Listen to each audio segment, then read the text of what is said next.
In this video, I shall explain to you the concept of critical angle and total internal reflection. Here is an image of a semicircular glass slab. Also, let us imagine that the second medium outside the slab is air.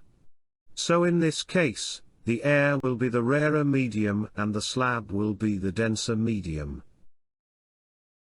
Now consider 2 points, P and Q, on the glass slab.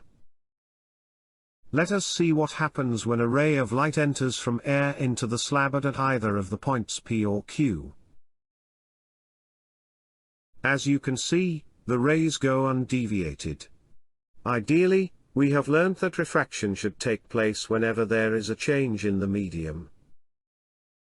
So then why has the refraction not taken place at these points? Well, because the incident ray is falling exactly on the normal at point P as well as point Q, and hence because the angle of incidence is 0, so the angle of refraction is also 0, and hence no refraction takes place at these points. In fact, this is true for all the points that fall on the circular part of the glass slab. So remember that there will be no diffraction when a ray changes media if the angle of incidence is 0, or in other words, when the incident ray falls along the normal.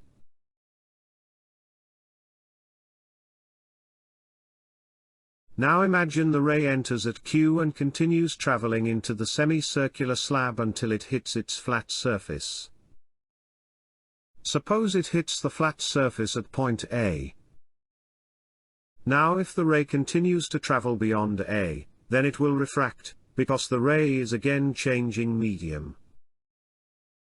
It is important to note that the refracted ray is bending away from the normal because the ray is now traveling from the denser semicircular glass slab to the air, which is the less dense medium. The speed of the refracted ray will also increase.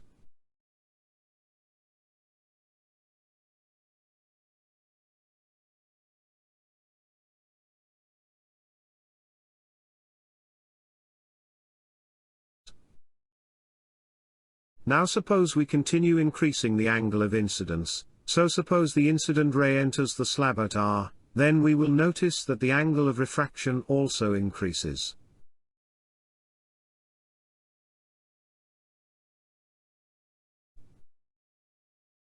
Now suppose we further increase the angle of incidence and the incident ray hits at S, then we will find that for that particular angle of incidence, the angle of refraction will be exactly 90 degrees. So the refracted ray will be exactly along the flat edge of the glass slab. When this happens, we call the angle of incidence as the critical angle. So critical angle is that angle of incidence for which the angle of refraction is 90 degrees.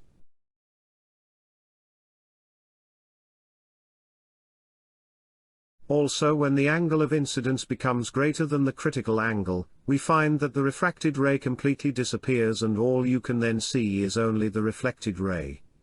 Thus there is total internal reflection happening. So, total internal reflection happens when the angle of incidence is greater than the critical angle. So, well, that's all in this module.